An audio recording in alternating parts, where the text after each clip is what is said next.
द्वारका ने भी कस लिया है मोर्चा। नमस्कार दोस्तों, स्वागत है आपका आपके अपने चैनल हंग्री स्पिरिट्स में।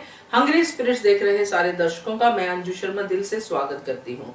द्वारका, जिसको अभी तक हमने ये कहते सुना था कि धनाजी सरदार से अपराध हुआ है, शुक्र है उनको ये सजा मिली और बाद में फांसी की सजा सुन के उनके भी पैरों तले से जमीन खिसक गई।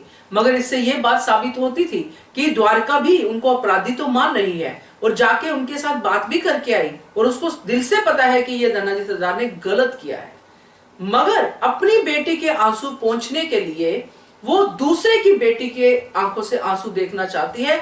ये मोर्चा कसा है द्वारका ने। चलिए बात करते हैं, मगर पहले वही गुजारिश, जिन्होंने अभी तक चैनल को सब्सक्राइब नहीं किया है कर लीजिए। साथ में दोस्तों बेल आइकॉन दबाइएगा ताकि आपको हमारे वीडियोस के नोटिफिकेशन मिलते रहे। ये अलग ही परिवार है जिसमें दो अच्छे लोग हैं और बाकी सब के सब साजिशें करने वाले, और कुछ भोले हैं जैसे कि खंडेराव है, बातों में आ जाते हैं, और कुछ इस तरह से तीखे हैं कि उनको पता ही नहीं कि वो कर क्या रहे हैं।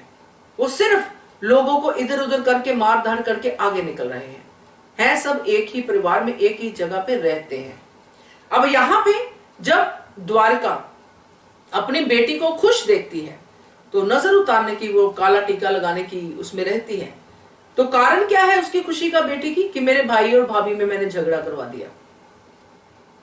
ऐसी बातों से खुश होते हैं लोग, पता नहीं, मुझे नहीं पता, मैंने कभी ऐसी खुशी महसूस नहीं की है, मगर होते होंगे लोग। कहीं ना कहीं अपने दिल को तसल्ली मिलती होगी कि मेरा घर उजड़ा है ना तो तेरा भी उजड़े।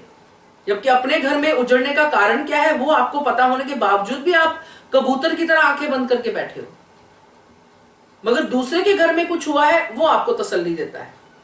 तो यही चीज उसको खुशी दे रही है और इसी चीज की वो शुक्रिया अदा करने के लिए मंदिर जा रही है। और ये बात सीताबाई को पता होनी चाहिए कि भगवान भी ऐसे लोगों की जो होती है हार फूल जो भी वो समर्पित करते हैं भगवान को, भगवान एक्सेप्ट नहीं करते हैं। क्योंकि अगर आप दूसरे का बुरा सोच के भगवान के सामने कोई मन्नत मांगते हो, वो मन्नत कभी भी एक्सेप्ट नहीं होती है। वो सिर्फ अपने दिल का धोखा होता है कि हम सोचते हैं कि हमने मान ली है ना, और कभी वो सच्ची हो जाए तो हम और भी ज्यादा मानना शुरू कर देते हैं। तो ये गलत है, ऐसा भगवान कभी नहीं करते। भगवान सिर्फ भलाई के रास्ते पे चलाते हैं और कर्मों का रिटर्न देते हैं, और वो भगवान भी नहीं, हम खुद ही करते हैं। तो ये जो सीताबाई की खुशी थी वो ये थी। अब इसके ऊपर द्वारका का टेक क्या था? द्वारका वहां पे पूरा अपना डिटर्मिनेशन के साथ कहती है कि अब उसकी भी गृहस्थी को मैं ठीक नहीं होने दूंगी, उनको अलग करके रहूंगी। पहले भी ये कोशिशें कर चुकी है मगर इस बार डिटर्मिनेशन ज्यादा पक्की लग रही है। और जमुना वो तो पहले से ही रेडी रहती है, ऐसे कलेश में उसको बहुत मजा आता है, और खास करके अहिल्या के जीवन में हो तो क्या ही कहने। अब दोस्तों पॉइंट ये है कि अहिल्या कितनी ज्यादा पावरफुल है अंदर से। क्यों? क्योंकि वो कभी भी किसी का बुरा नहीं सोचती है, इसलिए इतना हार्ट उसका साफ है कि जो भी आता है उसको बाउंस बैक ही मिलता है। और अहिल्या नहीं करती है, वो ऑटोमेटिकली हो जाता है। अब ये लोग भी अपनी तरफ से पूरी चीजों को तैयार करके झगड़ा छोटा सा जो हुआ है उसको बढ़ाने की कोशिश करेंगे, मगर रिजल्ट इनके फेवर में फिर से नहीं होगा। अभी समय था सीताबाई को समझाने का, गुरु जी के, अगर वो नहीं गई है तो आप जाओ उनके पास, आप जाओ उनके घर पे। समधी है ना आपके, वही हमेशा थोड़ी इधर आएंगे, आप भी तो जा सकते हो बेटी को लेके। आप उनके दुख में शामिल होइए, क्योंकि उनको भी तो पता है कि आपने तो कुछ किया नहीं है, जो किया खुद किया, अपराध की सजा मिली है। मगर नहीं, यहाँ पे बेटी को गले लगा के रोना है और दूसरों के लिए खड्डे खोदने की स्कीम बनानी है।